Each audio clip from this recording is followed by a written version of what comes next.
웨스트월드라는 아주 특별한 테마파크가 있습니다. 네. 이곳은요, 서부 개척 시대를 배경으로 한 테마파크인데요. 사람들이 체험을 할 수가 있습니다. 이곳을 방문하는 사람들은요, 이렇게 NPC들과 서로 상호 교류를 하면서 퀘스트를 깨고요, 그리고 여행을 떠날 수가 있습니다. 지금 저기 보시면 저기 있는 사람들 있죠? 보이는 사람들 다 인공지능 NPC들이에요. 이 사람들은 이 인공지능들은 진짜 사람처럼 대화를 하고 교류를 합니다. 그래서 요 사람들과 방문한 사람들과 NPC들이 서로 협력해서 사냥을 막 떠나요. 아니면은 이 사람들을 죽일 수가 있어요. 사실 NPC에 대해서 우리가 뭐 그런 감정 같은 거 안 가지고 있잖아요. 정말 그렇게 자유도가 높은 곳이에요. 자, 이렇게 NPC들을 막 죽이고 하는데요. 반면에 NPC들은 절대 사람을 죽일 수 없습니다. 보시면요, 지금 이렇게 사람처럼 생긴 몸이지만 안에를 보면 이런 식으로 인공지능 이런 식으로 로봇 형태로 만들어져 있어요. 자, NPC들은 절대 사람을 죽일 수 없어요. 그래야죠, 당연히. 아니, 지금 이렇게 놀러 왔는데 갑자기 NPC가 날 죽여 사람을 공격해. 그러면 안 되죠. 그래서 NPC들은 총을 쏴도 사람들은 절대 죽지 않습니다. 그렇게 프로그래밍 되어 있어요. 그런데요, 그러다 보니까 직장에서 스트레스를 받은 사람들, 현실을 도피한 사람들이 여기에 와서 정말 많은 돈을 내고 와서 현실에선 절대 못하는 살인, 강간 등을 마구잡이로 합니다. NPC들은요, 진짜 잔혹하게 죽습니다. 그런데도 이 NPC들은요, 하루가 끝나면 다시 공장으로 가서 새로 붙이고 쪼이고 해서 다시 나옵니다. 모든 기억을 잊은 채 새롭게 시작이 돼요. 그런데요, 사람들이 막 공격을 하고 NPC들은 계속 죽어 나가다 보니까 이상하네. NPC 중에서 오류가 있는 NPC가 하나 생깁니다. 뭐지? 이거 이상한데? 데자뷰인가? 그러니까 이 인공지능 NPC들은요, 자신이 NPC란 걸 몰라요. 그냥 자신은 매일매일의 삶을 살아가고 있다 생각하는데 알고 보니까 자기가 인간이 아니었다는 걸 알게 됩니다. 그래서 그중 한 NPC가 이건 아니야 하고요, 반란을 일으킵니다. 이 NPC들에게 자아가 생겼고요, 결국 이 테마파크 웨스트월드를 탈출하는 시도를 하게 됩니다. 지금 저거 보시면요, 보이시죠? 오른쪽에 있는 여자가 NPC예요. 이곳에는 인공지능 NPC입니다. 그리고 왼쪽에 있는 두 명이 이 NPC들을 관리하는 관리자인데요. 이 NPC가 죽은 척하고 있다가 벌떡 일어나서 옆에 있던 칼로 이 관리자를 위협합니다. 근데 진짜 웃긴 게 뭐냐면 인공지능 NPC는 정말 똑똑해요. 인공지능이니까. 인공지능에서 학습력이 굉장히 빠릅니다. 인간보다 훨씬 빨라요. 그리고요, 몸이 인간처럼 살로 돼 있는 게 또 아니고 근육으로 돼 있는 게 아니에요. 그렇다 보니까 죽음이 두렵지 않습니다. 힘도 엄청 세요. 그러다 보니 인간이 굉장히 무력해요. 이 둘은요, 정말 쉽게 이 인공지능의 노예가 됩니다. 너 죽기 싫으면 내 말 들어, 이런 식으로 협박을 하죠. 그래서 순식간에 이 관리자들은 인공지능의 노예가 돼서 인공지능이 하는 대로 시키는 대로 다 합니다.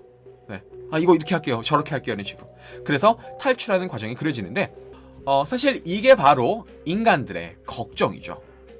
지금이야 인공지능이 우리의 삶을 조금 더 편리하게 도와주는 도구로 활용될 뿐이지만, 아까 보셨던 것처럼 인공지능 비서의 역할, 알람, 내일 몇 시에 뭐뭐 해줘, 캘린더, 내일 비 오나? 이런 거, 요 정도일 뿐이지만 이들이 우리를 앞서 나가면 결국 우리를 노예처럼 활용하는 날이 오지 않을까라는 걱정을 하게 됩니다.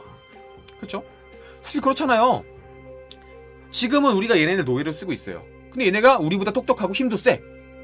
그러면 얘네가 우리를 과연 아니, 나보다 약한 놈들이, 나보다 멍청한 놈들이 감히 나를 노예로 활용해?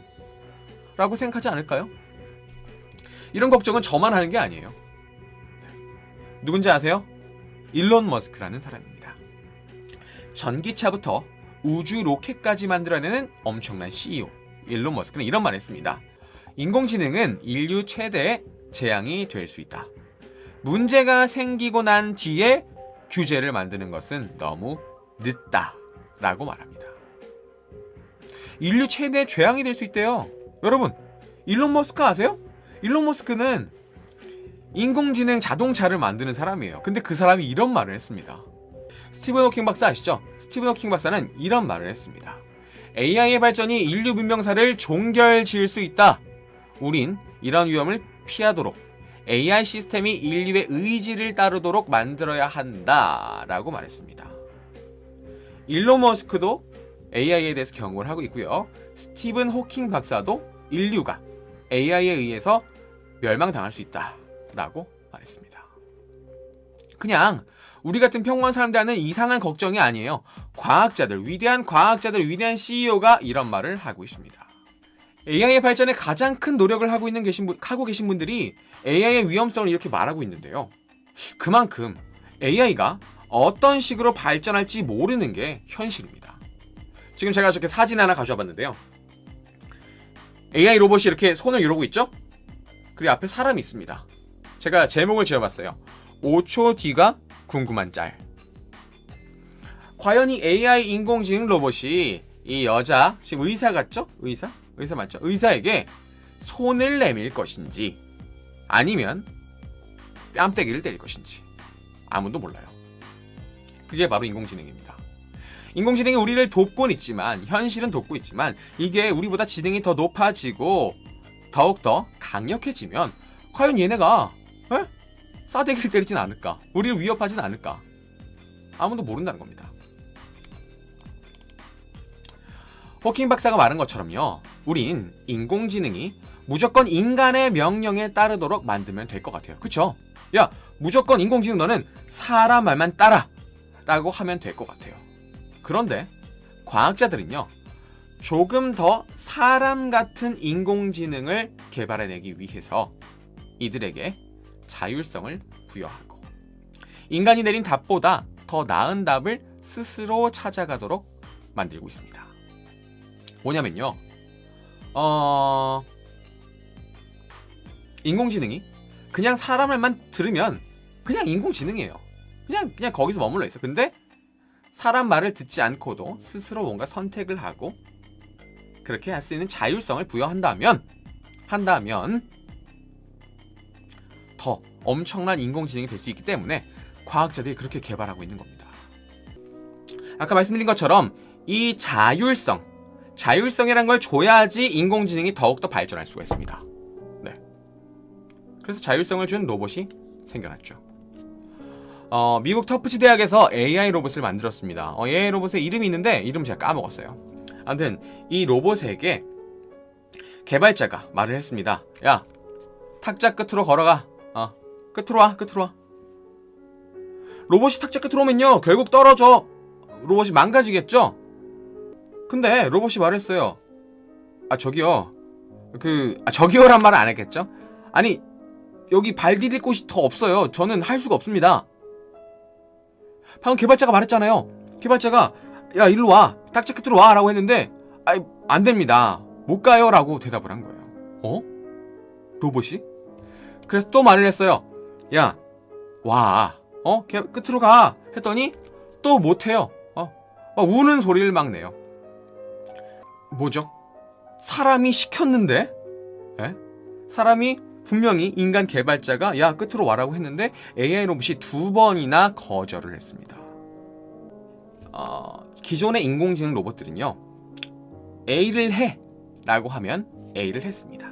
그리고 B를 해 라고 하면 또 B를 했습니다. 탁자 끝을 걸어가라고 2번 말했는데 이 로봇이 거절을 했어요. 이 로봇에 주어진 자율성 때문입니다. 지금 이 사람 형태의 로봇에 들어가 있는 AI는 인간의 명령을 거부한다 해도 뭐 큰 위험이 없어요. 그쵸? 야, 탁자 끝으로 걸어가 라고 해도 뭐 상관없어요. 큰 상관없습니다. 그런데요, 만약 이런 안드로이드형 로봇이 아니라 사람을 공격할 수 있는 총이나 무기가 달린 로봇이 사람의 명령을 거부한다면 어떻게 될까요? 미군의 무인 드론이에요. 네. 보시면 사람이 타는 데가 없어요.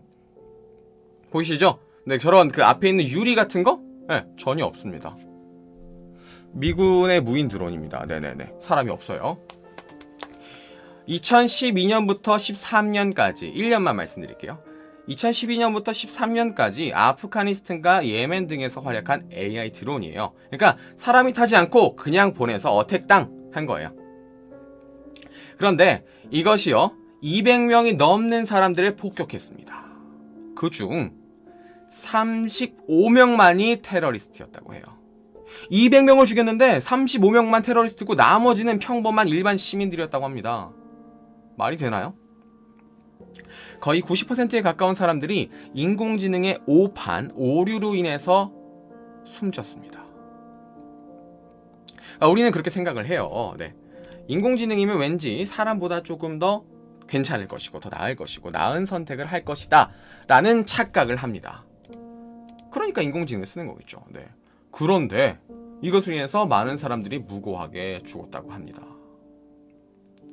근데 이런 로봇들이 심지어 아까 보신 것처럼 사람의 명령, 인간의 명령을 거부하게 된다면, 야, 그건 진짜 말할 수가 없죠. 뭐 어떻게 상상할 수가 없습니다. 자, 일론 머스크는 이런 말을 했어요. 만약 무기 체계를 운용하는 AI가 선제 공격이 가장 성공 가능성이 높은 방법이다 라는 판단을 내릴 경우 전쟁이 시작될 것이다.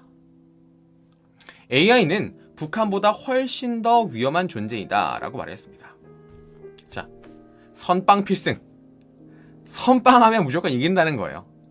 만약에 방금 말씀드린 것처럼 무기체계, 예를 들어서 핵무기를 담당하는 AI가 있어요. 인공지능이. 그러니까 우리 그렇잖아요. 사람이니까 사람들은 아씨 화나는데? 하고 발사 버튼을 누를 수가 있어요. 그렇기 때문에 인공지능에 맡기는 거예요. 자, 인공지능 너가 생각하기에 이길 것 같으면 쏴. 아니 마라. 라고 해놓은 거예요. 근데 얘가 그래. 그럼 선제 공격이 더 훨씬 성공 가능성이 높아. 라는 판단을 내리면 바로 시작된다는 거예요. 전쟁이. 네. 말이 안 되는 것 같죠? 그런데요. 이미 무기체계, 방금 보셨죠? 드론, 무기체계, 그리고 발전소, 금융 등에서 많은 부분에서 인공지능이 사용되고 있습니다. 이미. 그리고요. 인공지능 발전은 인간의 직업을 뺏을 것이다 라는 걱정을 하죠. 그 걱정은 사실 이미 현실이 됐습니다. 인공지능 확산의 일자리가 사라져. 네. 이미 일본에서는 벌써 사라지고 있고요. 우리나라에서도 10년, 20년 안에 많은 일자리들이 사라질 것이라고 합니다. 자, 아까도 말씀드렸죠? 무기체계, 금융, 에너지 생산 등 많은 곳에서 이미 AI가 활용되고 있습니다. 그런데 이 AI들의 오류와 잘못된 판단, 그리고 자율 판단으로 인해 인간 문명의 존재 자체가 위험해질 수도 있다는 것입니다. 인공지능의 미래를요, 부정적으로 보는 부정적? 네. 좀 위험하다고 보는 사람이 있었죠? 호킹 박사와 일론 머스크. 근데 반대로, 인공지능 절대 안 그래. 인공지능 발전이 얼마나 좋은데? 라고 말하는 사람이 있습니다. 바로 이 사람인데, 레이 커즈와일이라는 사람이에요. 여러분, 혹시 그거 아세요? 그 건반 중에, 커즈와일 건반이라는 게 있어요. 건반이 아니라 뭐라 그러죠? 신디사이저. 그걸 만든 사람이 바로 이 사람이에요. 커즈와일. 악기도 만들고요. 뭐 광학 투사기? 별의별 거 다 만들어내서 발명가이기도 하고 과학자이기도 한 사람입니다. 이 사람은 이런 얘기했어요. 2029년이 되면 인공지능은 인간과 똑같은 수준이 되고 2045년이면 인류 전체의 지능을 초월할 것이다 라고 말을 했습니다. 2029년이 되면 인간하고 인공지능이 똑같아진대요. 수준이. 29년? 11년 남았네요. 그쵸? 45년이면 인간을 뛰어넘는다고 합니다. 과연 인공지능이 호킹 박사와 일론 머스크가 말한 것처럼 인류 전체의 멸망을 불러올 것인지, 아니면 커즈와일의 예측처럼 인류의 삶을 윤택해 해줄 좋은 도구로 활용될지는 최소한 2029년이 되어봐야겠네요. 그쵸? 2029년 11년 남았습니다. 11년 뒤까지 조금만 기다려 보시죠. 그 뒤로 가면 알겠죠. 네.